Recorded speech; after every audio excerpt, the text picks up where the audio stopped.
ඔබ ජිම් එකක පෑගානක් ගත කරන කෙනෙක්ද. ඔබේ බර අඩු කරන්න කාබෝහයිඩ්‍රේට් කැලරි ගැන වැඩි සැලකිල්ලක් දක්වන කෙනෙක්ද. නමුත් මාස කිහිපයක් යද්දි ඔබ නැවතත් ඒ හිටපු විදියටම හිටපු තැනට මෙනවද.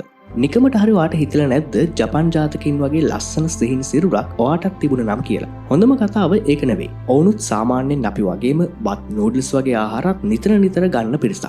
හැබැයි ලෝකයේ අඩුම තරබාරුකම අනුපාතයෙන් 4.5 අනුපාතයක් එක්ක ජපාන ඉස්සරහින්ම තියෙනවා. එය ඇමරිකාවට සාපේක්ෂව 10 ගුණයකටත් වඩා අඩුයි. ඇත්තටම ඔවුන් දන්න ඔබ නොදන්න කාරණාව මොකක්ද? එක ජානමය හේතුවක්වත් ඩයට් ප්ලෑන් එකක්වත් ගැන නම් නෙවෙයි. ජපන් ජාතිකයින් ජීවත් වෙන විද්‍යාව පදනම් කරගත් පුරුදු 6ක් ගැන පැහැදිලිව හරියටම දැනගන්න මේ වීඩියෝ එකේ අවසානය වෙනකන් ඉන්න. මේ වගේ දේවල් ඔයාගේ දැනුමට එකතු කරගන්න කැමති කෙනෙක් නම් Mind Codex අපිව subscribe කරලා එකතු වෙන්න. මුලින්ම අපි කතා කරමු ඇයි ඔයාට දිගු කාලයක් ඔයාගේ ඩයට් ප්ලෑන් එක කරගන්න බැරි වෙන්නේ. ඒකට හේතුව තමයි ඔයා බර අඩු කරගත්තට පස්සේ ඔයාගේ පරිවෘත්තීය ක්‍රියාවලිය එහෙමත් නැත්නම් මෙටබොලිසම් සිස්ටම් එක අඩු වෙනවා. ඒ වගේම ඔයාගේ කුසගින්නට අදාළ හෝමෝන මෙතනදී වැඩි වෙන්න පටන් ගන්නවා.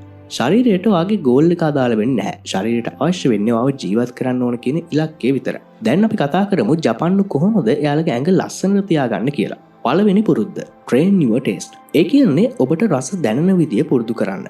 ජපානයේ ආහාර පිළිබඳව නිවැරදි අධ්‍යාපනයක් කුඩා කල සිටම පාසලින්ම ආරම්භ වෙනවා. සෑම දිවාහාරයක්ම පෝෂණ විද්‍යාවක විසින් දිනපතාම හදන අතර මෙමගින් වෙන්නේ කුඩා කාලේදීම ඔවුන්ගේ සැබෑ රසයන් වලට ඔවුන්ව හුරු කරන එක. එළවලු, බත්, මාළු මේ වගේ සාමාන්‍ය රසයන් ඔවුන්ගේ කැමති දේවල් බවට පත් වෙන්න මෙතනදී උපකාරී වෙනවා. මේ අතර ඇමරිකාව, ලංකාව වගේ අපේ පාසල්වලදී දිවාහාරය වෙනුවට වෙන්නේ ලාභය පදනම් කරගත් විශාල සමාගම් වලින් අපේ මොළයට පැණි රස සහ වෙනත් රසායනික රසවල් වලට පුහුණු කරන එක. ඉතින් ඔයා මෙතනින් මතක තියාගන්න ඕන දේ තමයි රස කියන්නේ පුරුද්දක් කියන එක. ඔබට ඒක ඕනම වයසකදී නැවතත් පුහුණු කරන්න පුළුවන්. උදාහරණයක් විදියට සතියට එක වතාවක් ඔයා නැවුම් ආහාර වේලක් ගන්න උත්සාහ කරන්න. මේ විදියට ටිකින් ටික ජංක් ෆුඩ් වලට වාගේ මොලේ තියෙන හුරුව නැති කරලා සැබෑ ලෝකයේ රසට හුරු වෙන්න ඔයාට පුළුවන්. දෙවනි පුරුද්ද සෞඛ්‍ය සම්පන්න පහසුව.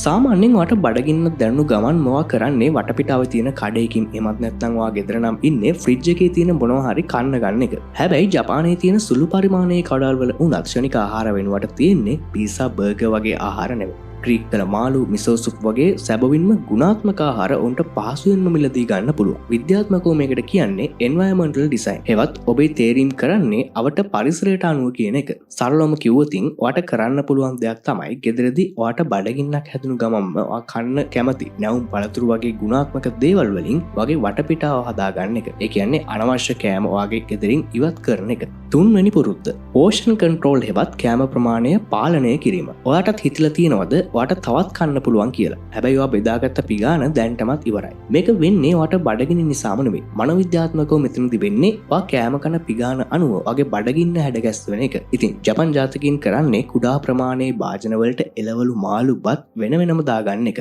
මෙතනදී මේ හැමදේම කෑවම ඔයාගේ මොලේ කියන්නේ දැන් ඔයාට ඇති කියලා. ඉතින් සරලවම ඔයා කන පිගානේ ප්‍රමාණය අනුව ඔයා කන ප්‍රමාණය වෙනස් කරන එක තමයි වෙන්නේ. හතරවෙනි පුරුද්ද සීනි පාලනය කිරීම. සාමාන්‍යයෙන් ජපන් ජාතිකයෙකු අපේ රටේ පුද්ගලයන් ආහාරයට ගන්න සීනි ප්‍රමාණයෙන් අඩක් පමණ තමයි ආහාරයට ගන්න. ඔවුන් පානයට ගන්න බීම වුණත් මිලිලීටර් 150ක පමණ කුඩා ප්‍රමාණයන්ගෙන් තමයි ඇසුරුම් කරලා තියෙන්නේ. මෙහිදී ඔවුන් කියන්නේ තෘප්තිමත්භාවය පදනම් වෙන්නේ පරිමාව මත නෙවෙයි අපි ගන්න අත්දැකීම් මත කියන එක. පරීක්ෂණ වලට අනුව තහවුරු වෙලා තියෙන දෙයක් තමයි ඔබ පැණි රස කන එක 140කින් පමණ අඩු කළොත් මාස 2ක් පමණ වන විට ඔබ ඒ ප්‍රමාණයට හුරු වෙනවා කියන එක.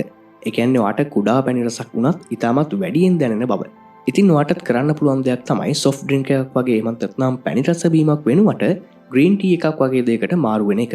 මෙමගින් ඔයාගේ ශරීරයට ලැබෙන කැලරි ප්‍රමාණයත් අඩු වෙනවා. පස්වෙනි පුරුද්ද structured eating හෙවත් ව්‍යුහගත ආහාර ගැනීමේ පුරුද්ද. බොහෝ ජපන් ජාතිකයින් අඛණ්ඩ වේලාවන්හි ප්‍රධාන ආහාර වේලවල් 3ක් ගන්නවා. උදෑසන, දහවල් සහ රාත්‍රී ආහාර ලෙස. මෙතන තියෙන විශේෂත්වය වෙන්නේ ඔබේ ආහාර ගැනීමේ රිද්මයට අනුව වගේ හෝමෝන ක්‍රියා කරන්න ගන්න එක.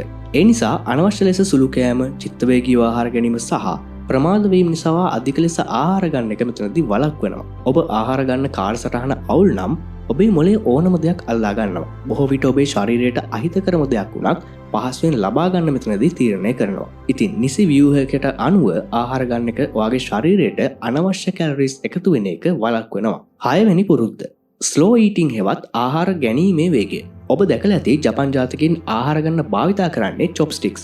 ඔබ ආහාරගන්න වැඩි කාලයක් ගන්නව නම් ඔබට ඒ වඩාත් හොඳින් දැනෙනවා වගේම ඔබට වැඩි ප්‍රමාණයක් කන්න බැරි වෙනවා. ඉතින් ඔයාට මෙතනදි චොප්ස්ටික් වගේ දෙයක් භාවිතා කරන්න බැරි නම් කරන්න තියෙන එකම දේ තමයි ඔබ ගන්න ආහාරය හෙමින් හපන්න. හොඳින් හුස්ම ගන්න ගමන් එය විඳින්න උත්සාහ කරන්න.